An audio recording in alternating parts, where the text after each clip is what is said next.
네, 국민의힘 당대표 후보들의 비방전이 거세지고 있습니다. 김건희 여사 문자 논란에 이어서 댓글팀 의혹 등 한동훈 후보를 겨냥한 의혹들이 연달아 제기되면서 공세 수위가 높아지는 모습입니다. 한편 여야는 해병대원 순직 사건과 탄핵 청문회를 두고 공방을 이어가고 있습니다. 서정욱, 장현주 변호사와 자세히 짚어보겠습니다. 안녕하세요. 어서 오십시오. 안녕하세요. 어서 오십시오. 네, 국민의힘 당권 레이스에서 원희룡 후보 그리고 한동훈 후보 간의 공세 수위가 점점 높아지고 있습니다.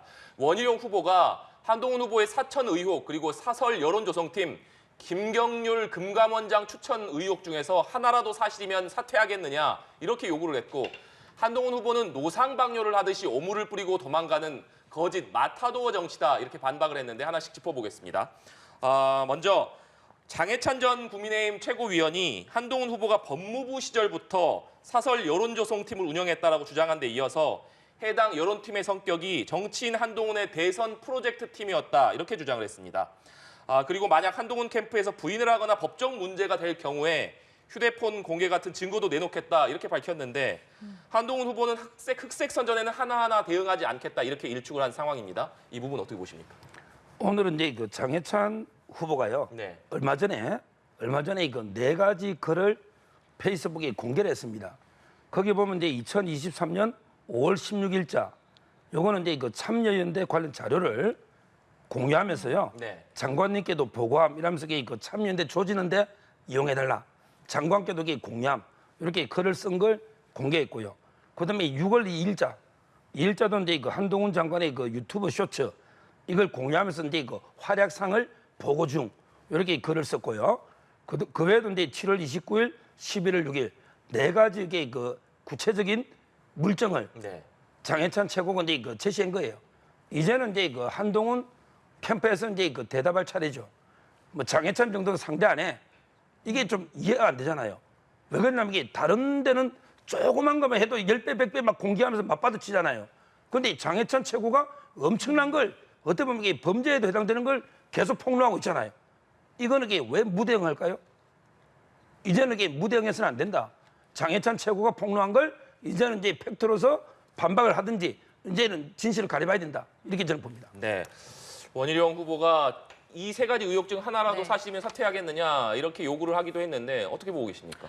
그렇죠. 저도 서 변호사님 말에 좀 동의가 되는 것이, 한동훈 후보가 사실 그동안 이제 장관으로서 보여줬던 여러 가지 강한 입장들 생각해 본다라고 한다면, 최근 원희룡 후보 측에서 제기하고 있는 여러 의혹들에 대해서 단순히 마타도어다, 대응하지 않겠다, 사실 무근이겠다라고만 하고 넘어가는 모습이 조금 생소하기는 합니다. 사실 그동안 이제 민주당과의 어떤 굉장히 큰 거센 공방이 있을 때마다 이 부분에 대해서 법적 조치도 하셨었고, 때로는 장관직 까지 거시는 또 굉장히 강한 공세를 했던 적도 대부분 국민들이 많이 기억을 하실 텐데요. 그것에 비해서 지금 나오고 있는 의혹들이 사실 굉장히 또 중대한 의혹일 수도 있고, 어떻게 본다면 범죄 혐의로까지도 나아갈 수 있는 그런 의혹들인 것이고, 특히 사설 여론조성팀이 있었다 이런 부분들 같은 경우에는 물론 이제 사실관계가 확정이 돼야겠지만 네. 사실상 굉장히 또 큰 정치적 법적 문제가 될 수도 있는 그런 의혹 제기입니다.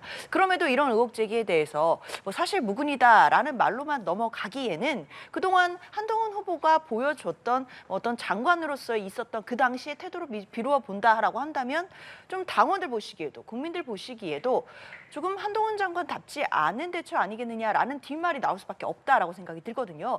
그렇기 때문에 지금이야 어느 측의 말이 맞는 것인지에 대해서 지금은 확언하거나 단언하기는 어렵겠지만, 저는 적어도 이제 전당대회 이후가 더 큰 문제가 되겠구나라는 생각이 듭니다. 사실 전당대회 자체가 목적은 아니잖아요. 전당대회 이후에 과연 집권 여당이 그런 총선 참패에 대한 부분들을 어떻게 극복하고 그 장을 수습해낼 수 있을 것인가, 이런 부분들이 가장 큰 문제일 텐데, 저는 전당대회 과정에서 나왔던 여러 의혹들 자체가 전당대회 이후에 오히려 국민의힘 내부에 굉장히 큰 폭풍이 될 수 있겠다라는 생각 듭니다. 예. 자, 한 가지 더 짚어보면은 금감원장 추천 의혹과 관련해서 한동훈 후보가 윤석열 정부 초기에 김경률 전 비대위원을 금융감독원장 자리에 추천했다는 보도가 있었고, 한동훈 후보는 사실 무근이라고 반박을 했고요. 또 김경률 전 비대위원은 당시에 금감원장 자리가 검토된 건 맞지만 검토를 했던 건 한동훈 후보가 아니라 대통령실이 한 거다 이러면서 또 사실 무근이라고 반박을 했거든요. 이 의혹은 어떻게 보고 계십니까? 지금 이제 그 추천했는지 안 했는지는 이제 진실 게임이니까 제가 단정적으로 이제 그 말할 수는 없고요. 그거는 이제 뭐 좀 더 나중에 그 어떤 루트를 어떻게 추출했는지는 팩트가 드러날 거고요. 그보다 이제 더 큰 문제는 김경률 이분을 이제 그때 마포에 아마 이제 정상적으로 공천심사위원회도 안 거치고 공천이 마치 내정된 것처럼 그래서 이제 그때 가서 뭐 술잔이 식기 전에 적장에 목을 베어오겠다고 이렇게 떠들었잖아요. 근데 나중에 보니까 마포 출마는 포기해버려. 그 다음에 비대위원은 계속 유지해요. 이게 저는 상당히 문제가 있었고요. 그리고 이제 이분이 주로 이제 진중권 교수하고 같이 많이 움직이거든요. 진중권 교수 이제 글에 의하면 작년에 재작년인 9월 달에도 만나기로 했다 못 만나고 작년에 그다음에 올해 있잖아요. 4월 10일 날 총선인데 11일 날 바로 이제 한동훈 위원장이 진중권 교수한테 전화해서 한번 만나자.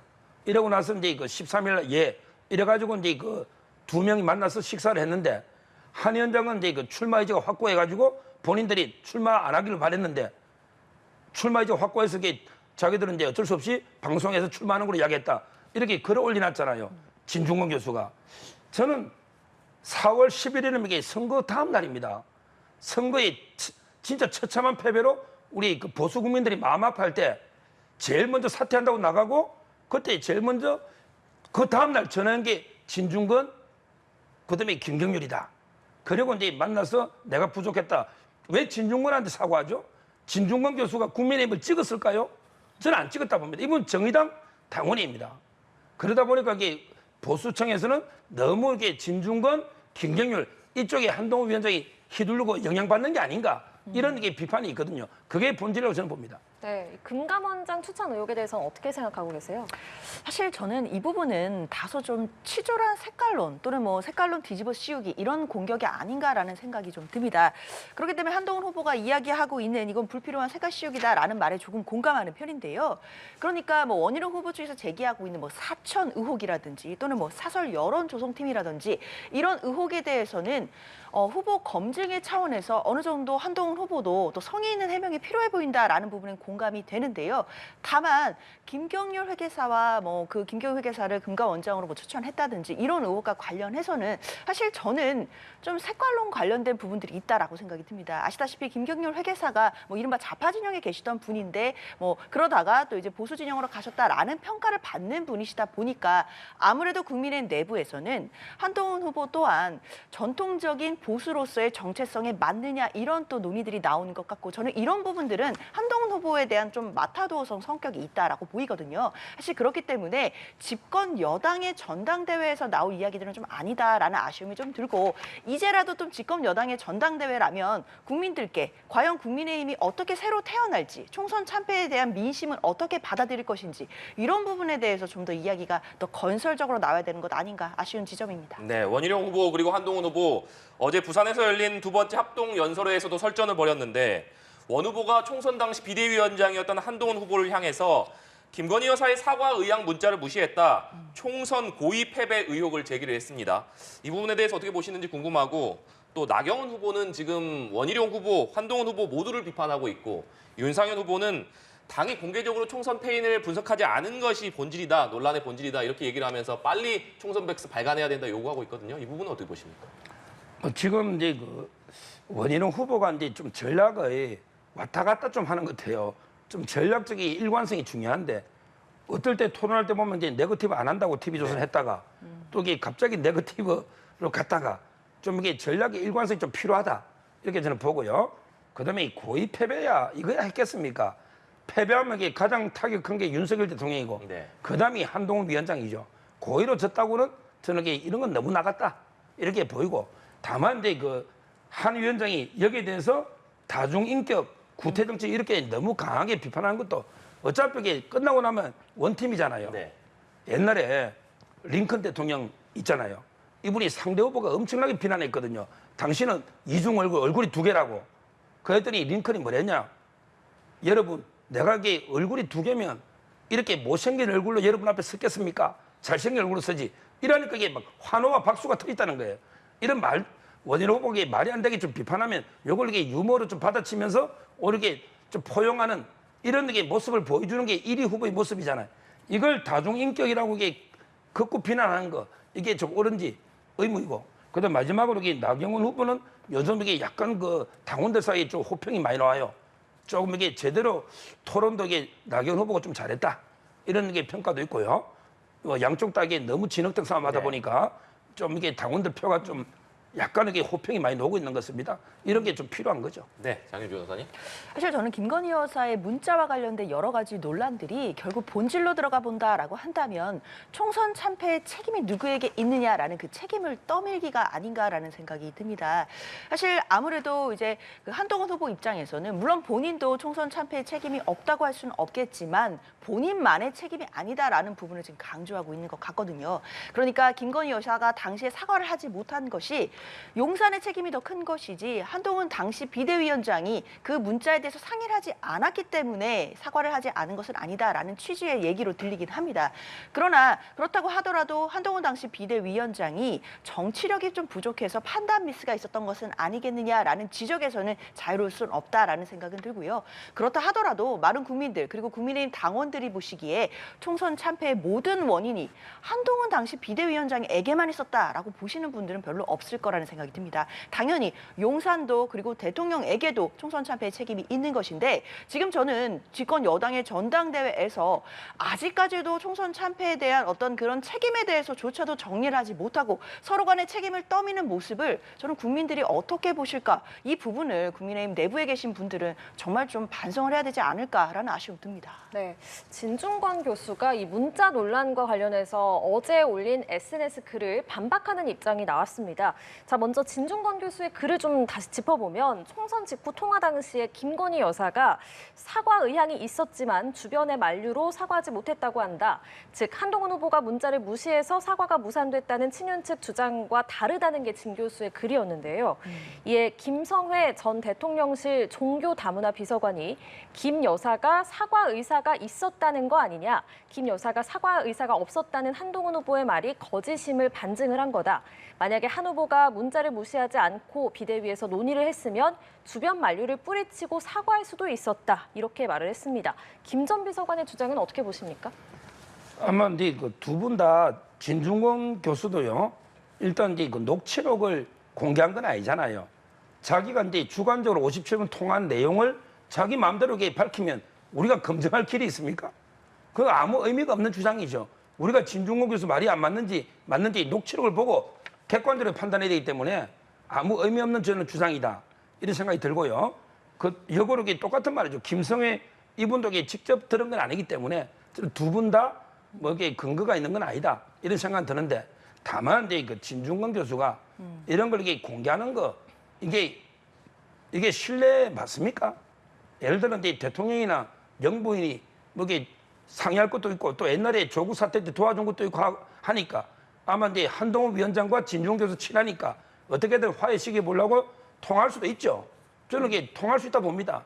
그런데 이걸 다 이렇게 공개하는 게 이게 진중권 교수 이게 신뢰에 맞는 이야기입니까? 행동입니까? 저는 이거는 잘못된 행동이나 보고 그리고 이게 일방적인 주장이잖아요. 아니 녹음한 걸 있으면 녹취록을 내든지 그것도 아니고 본인이 해석해서 이런 김건희 여사가 뭐 이렇다 저렇다 운운하는 거 있잖아요. 이것도 이게 잘못된 거다. 이렇게 보고 우리가 검증할 길은 없어요. 예, 통화 관련해서도 공방이 이어지고 네. 있는데 어떻게 보십니까? 그렇죠. 가장 이제 좀 핵심적인 부분은 과연 김건희 여사가 당시에 사과할 의도가 있었는지 뭐 그 진정성에 대한 해석의 여지인 것 같은데요. 사실 그 문자 내용이 전문이 공개됐기 때문에 많은 국민들이 보셨겠지만 국민들마다 아마 보시는 분들마다 조금씩 해석은 다른 것 같습니다. 이것을 보면서 김건희 여사가 당시에 정말 사과 의사가 있었다라고 해석하시는 분들도 계실 것 같고 또는 사과 의사가 없었다라는 한동훈 후보 측의 주장에 힘을 실어주시는 국민들도 저는 계실 거라고 생각이 드는데요. 그만큼 이 부분 자체는 좀 해석의 주관적인 영역이기 때문에 누구 말이 맞다, 틀리다 이렇게 단정하기는 어려울 것 같아요. 다만 김건희 여사의 이 문자 내용 논란이 사실 지난주부터 이어져 오면서 거의 블랙홀처럼 모든 이슈를 빨아들이고 있다는 것, 저는 이게 가장 큰 문제점이라고 생각이 듭니다. 전당대회 이후에 사실 국민의힘에서 누가 어떤 사람이 당대표가 된다 하더라도 사실 이 후폭풍들을 모두 다 끌어안고 단합과 통합으로 나아갈 수 있을까 이런 부분에 대해서는 좀 우려가 들고요. 이게 전당대회 사회가 과열을 넘어서서 사실 지금 거의 분열 상태로 가는 것이 아니냐라는 분석들이 많이 나오고 있습니다. 사실 그런 부분도 생각한다면 아마 국민의힘 내부에 계시는 당원들 그리고 전통적 지지자들 분들께서 지금 많이 실망하고 계시지 않을까라는 생각은 듭니다. 네. 민주당 당권 레이스 상황으로 넘어가 보겠습니다. 민주당도 본격적인 당권 레이스가 시작이 됐습니다. 이재명 전 대표, 김두관 전 의원, 그리고 청년 원외 정치인인 김지수 한반도 미래경제포럼 대표가 출사표를 던졌는데 장현주 변호사님, 당초에는 이재명 전 대표만 출마하지 않겠느냐 이런 전망이 많았었는데 일단 3자 구도가 됐습니다. 어떤 의미라고 보십니까? 그렇죠. 뭐 누군가는 이걸 두고 뭐 뜻밖의 다자 구도가 됐다. 뭐 이렇게도 평가를 주셨는데요. 그만큼 이제 민주당 내부에서는 아무래도 뭐 이재명 전 대표가 연임할 가능성이 아직까지는 가장 강력하다라는 부분에 대해서 많은 분들이 동의하시고 계시긴 합니다. 그렇다 하더라도 당 내에서 뭐 김두관 의원이나 그리고 김지수 대표라든지 이런 분들이 함께 출마를 해서 민주당 내부에서도 혹시 당 내부에 고질적인 문제들이 있다라고 한다면 그런 부분에 대해서 한 번쯤 곱씹어보고 돌아볼 수 있는 계기가 될 수 있다라고 생각이 들고 또 국민들 보시기에도 이재명 대표 혼자 또 출마를 해서 뭔가 찬반의 투표로 가는 양상보다는 그래도 세 명이 함께 경쟁을 하고 함께 연설도 하고 국민들께 서로의 비전들을 보여주는 모습 자체는 당으로서는 참 잘된 일이 아닌가라는 환영할 일이다 이렇게 생각합니다. 네, 서정욱 변호사님. 제가 보기에 그 77.77이 중요한 것 같아요. 옛날에 이제 그 이재명 대표가 그 박용진 의원 네. 그때도 이제 그 77.77 이렇게 이겼거든요. 근데 그 이상으로 예를 들어 이제 이재명 대표가 한 80이나 이래 이기면 이제 그 당원들이 전폭적으로 신뢰한 거고요. 근데 의외로 이제 그 김두관 후보가 선전해서 김두관 후보가 이제 그 30% 가까이 또는 그 이상 이래 얻으면 이게 그 이재명 대표는 이겨도 이게 상처뿐인 승리다, 영광이다 이렇게 보이거든요. 과연 이게 진짜 이게 덜러리로 약속대는 놓은 건지 아니면 이제 의미 있는 득표를 통해서 어떻게 그 비주류가 존재한다는 걸 보여줄지 그 득표 기준은 저는 이제 그 77.77 이걸 기준으로 보면 상당히 그 되지 않을까 이렇게 생각합니다. 예, 김두관 후보가 유의미한 득표율을 얻어낼 수 있을지 좀 관심이기도 한데 김두관 후보가 어제 노무현 전 대통령의 묘역을 참배했고 오늘은 문재인 전 대통령을 예방했습니다. 이 행보에 담긴 의미 어떻게 보십니까? 당연히 뭐 김두관 후보로서는 전직 대통령들에 대해서 예방을 하는 모습들 이런 걸 보여주는 것은 사실 민주당의 전당대회에 나오는 당권 후보로서는 일반적인 모습이라고 볼 수도 있을 것 같습니다. 그러나 또 정치적인 또 시각, 해석도 분명히 나오는 것도 사실이긴 한데요.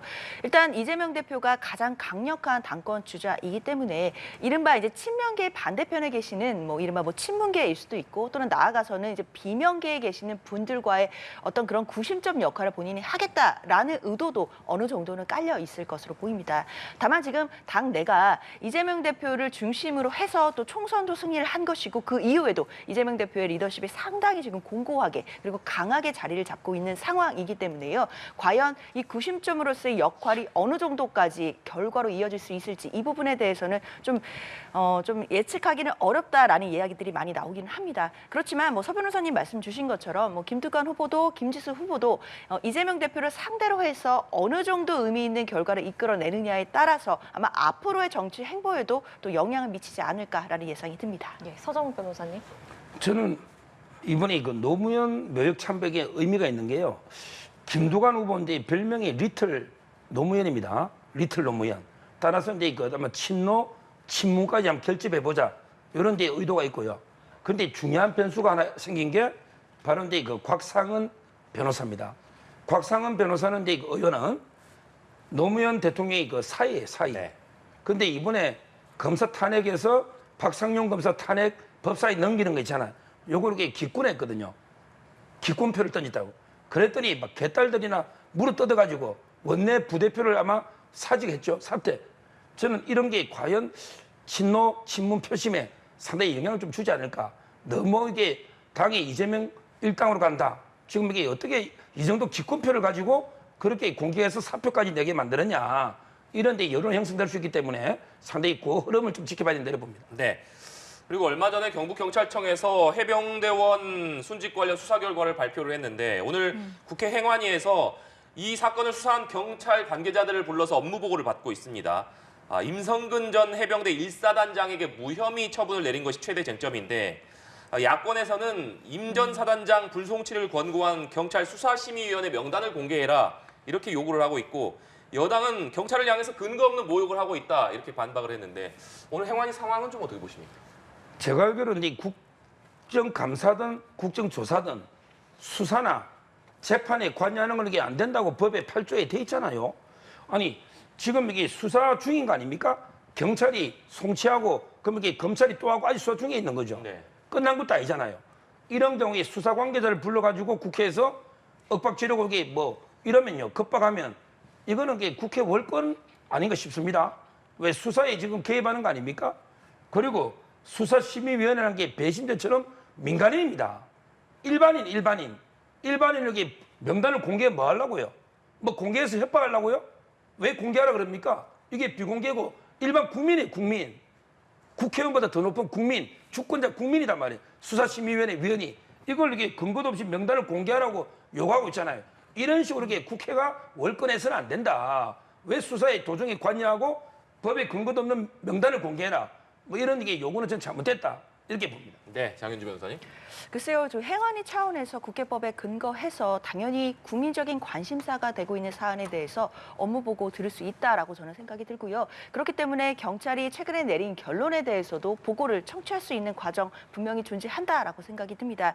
특히 임성근 전 사단장에 대해서는 무혐의로 지금 처분을 했기 때문에 그것에 대해서 물론 동의하시는 국민들도 계시겠지만 또 일부 국민들께서는 이 과정에서 혹시라도 외압이 있었던 것은 아닌지에 대해서 의심하시는 국민들도 계십니다. 특히 수사심의위원회가 열렸기 때문에 그 과정에서 혹시라도 외부에 또 외압은 있었던 것은 아닌지 국회 차원에서 확인해 볼 필요가 있다라는 생각은 들고요.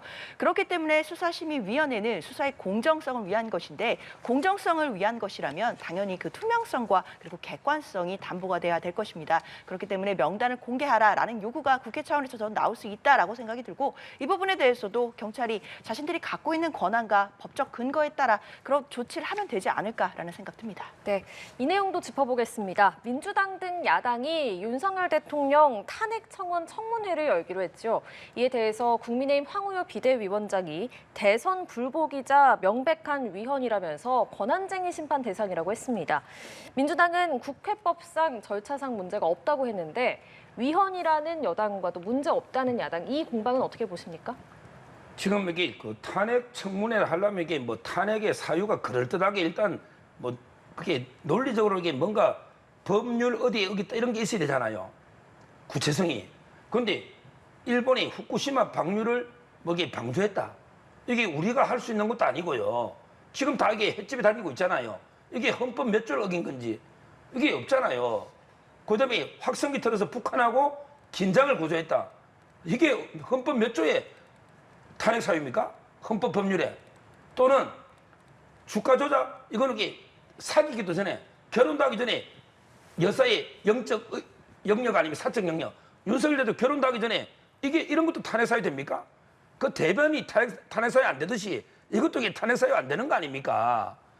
그럴듯하게 탄핵 사유가 될 만한 거는 유일하게 꼽는다면 뭐 최상병 특검의 외압인데 이것도 경로에가 통내역밖에 없는 의혹이고 수사 중인 거 아닙니까? 끝난 것도 아니잖아요. 드러난 것도 아니잖아요. 아무런 탄핵 사유가 없잖아요. 그러면 당연히 그거는 이게 사이트 표시하는데 끝내야지 그냥. 이걸 가지고 39명이나 불러서 김건희에서까지 나와. 이게 뭡니까 이거. 이렇게 어떻게 정치가 저질 막장까지 갈 수가 있습니까? 이렇게 탄핵이라는 거는 이미 사유가 중대명백해야 되는데 미리 불러가 조사해서 모색적으로 탄핵 사유 있는지 없는지 모색적으로 조사해보겠다. 이게 말이 됩니까? 이 법률 용어로 그래요. 탄핵 사유를 한번 이게 우리가 청문회 통해서 한번 모색해보겠다. 이거 아주 잘못된 겁니다. 탄핵 사유는 미리 중대하고 명백한 게 밝혀져 있을 때 그때 하는 거잖아요. 저는 이렇게 정치가 막장으로 가면 안 되고요. 이거야말로 저는 국민이 뽑은 대통령에 대한 정말 이게 그 예의나 품격이 없는 거고요. 지금이라도 이런 정치 빨리 처리하고 청문회 나가지도 않을 거예요, 정인들. 빨리 저는 민주당이 이성을 찾아야 된다 이렇게 봅니다. 예, 장현주 변호사님. 글쎄요, 민주당으로서는 뭐 국회법상 그리고 절차상 문제가 없다라는 입장입니다. 특히 이 부분과 관련돼서는 동의해서 청원하신 국민들이 거의 지금 140만 명을 넘어가고 있는 상황이기 때문에 그 국민들께서 궁금해하시는 부분들 당연히 민심 받들어서 해야 되는 것도 국회의 책무라고 생각하는 부분들이 있고요.